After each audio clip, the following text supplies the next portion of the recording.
I call to order Roundtable 2 of the high-level thematic debate, which is devoted to reducing debt vulnerability, managing inflation, deflation. I extend a warm welcome to all of you. We will have some presentation, and I would like first of all to begin, and I will talk in French, then please.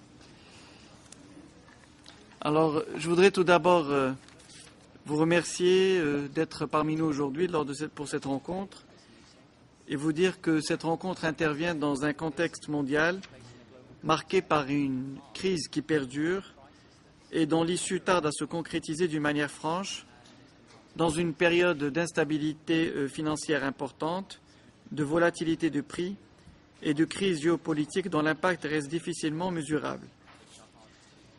C'est dans ce contexte que l'exigence d'une relance économique pose la question de l'importance des marges budgétaires suffisantes pour mener des politiques contracycliques. Paradoxalement, les pays touchés par la crise, notamment les grands pays, et qui n'avaient pas ces marges, ont adopté depuis 2009 des mesures et des plans de relance de grande envergure qui ont fini par réduire d'une manière drastique leur capacité budgétaire, d'où des déficits budgétaires développés. Alors la vigilance sur la soutenabilité de la dette reste donc de mise et un intérêt particulier devrait être accordé à l'évolution de l'inflation qui peut engendrer une augmentation des taux d'intérêt, notamment dans un contexte où beaucoup de pays enregistrent des déficits budgétaires. À cet égard, l'arbitrage budgétaire se fait généralement au détriment des secteurs sociaux, ce qui pourrait freiner l'atteinte des objectifs du millénaire. En outre, les problèmes qui surgissent au niveau de la balance des paiements et qui peuvent être conjugués dans certaines situations à une baisse de la demande intérieure peuvent engendrer d'importantes pannes de croissance.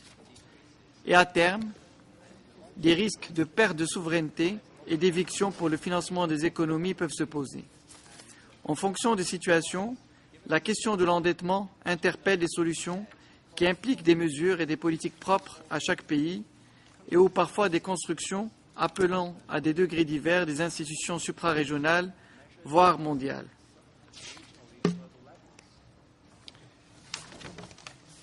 On l'a vu avec l'Union européenne qui ne finit pas de faire face à la problématique de l'endettement et qui remet en cause véritablement l'agenda mondial qui se profile à l'horizon au niveau de la croissance. C'est le cas également des marchés émergents qui sont parvenus à développer un modèle de croissance avec un endettement maîtrisé. Et dans le cadre de l'Afrique, les efforts initiés durant les 2 dernières décennies, l'encours total de la dette extérieure est passé de 66% du revenu national brut en 2000 à 22,9% en 2009, ce qui est bien au-dessus du seuil de viabilité de 60%. Aujourd'hui, donc, l'endettement ne représente plus un handicap au développement dans les pays de l'Afrique. Les performances de croissance au cours des 3 dernières années en témoignent, avec une croissance supérieure à 5%. Et les recettes pétrolières élevées et l'allègement de la dette ont été utilisés pour faire des progrès vers les objectifs du millénaire pour le développement.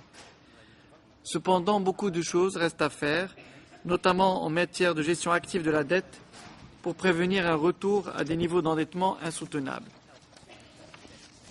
Si vous le permettez, je vais traiter du cas du Maroc en matière d'endettement.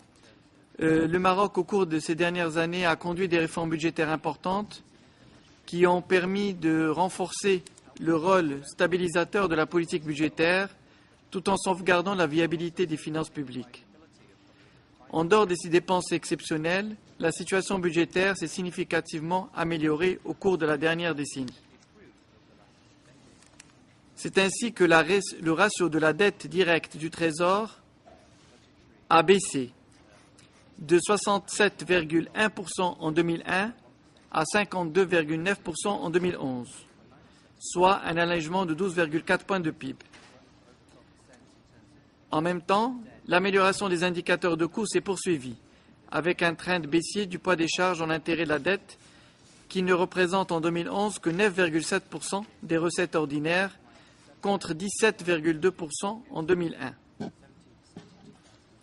Et dans l'hypothèse d'un compte consolidé du secteur des administrations publiques à caractère non marchand, le taux d'endettement, dans le cas du Maroc, est aux alentours de 30% du PIB.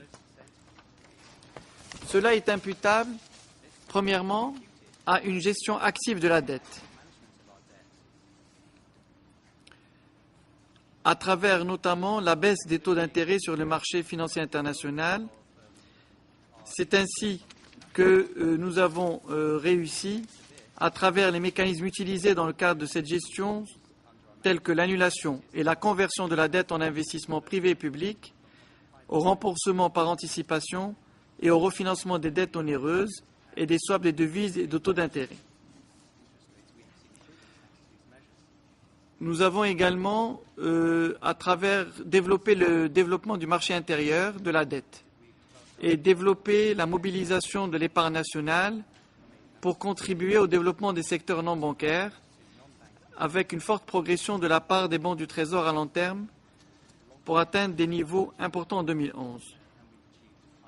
C'est ce qui fait qu'aujourd'hui, le risque lié au refinancement de la dette demeure limité, dans la mesure où la dette à court terme ne représente que 14% en 2011, et le risque lié au taux d'intérêt est limité puisque la dette du Trésor à taux variable ne dépasse pas les 7% de l'encours total de la dette, ainsi que le risque de change qui a été particulièrement limité. En guise de conclusion, dans un contexte difficile, caractérisé par une contraction de l'aide extérieure en provenance des pays développés touchés par la crise et par les difficultés pour accéder aux financements internationaux à des conditions convenables, les institutions financières régionales et internationales ont un rôle prépondérant à jouer pour aider les pays en développement à assurer le financement de leurs besoins avec un coût acceptable. Des initiatives telles que le partenariat de Deauville qui concerne la région MENA, Moyen-Orient, Afrique du Nord, sont à saluer et à encourager. Cette initiative illustre l'appui de la communauté internationale pour soutenir les transitions démocratiques et la croissance économique dans les pays de la région MENA. Ce type d'action, portant notamment sur l'appui budgétaire et à la balance des paiements, ainsi que sur l'octroi de garanties pour faciliter l'accès de ces pays aux financements internationaux, est de nature à soutenir la reprise économique et à restaurer une croissance forte, durable et équitable. Je vous remercie.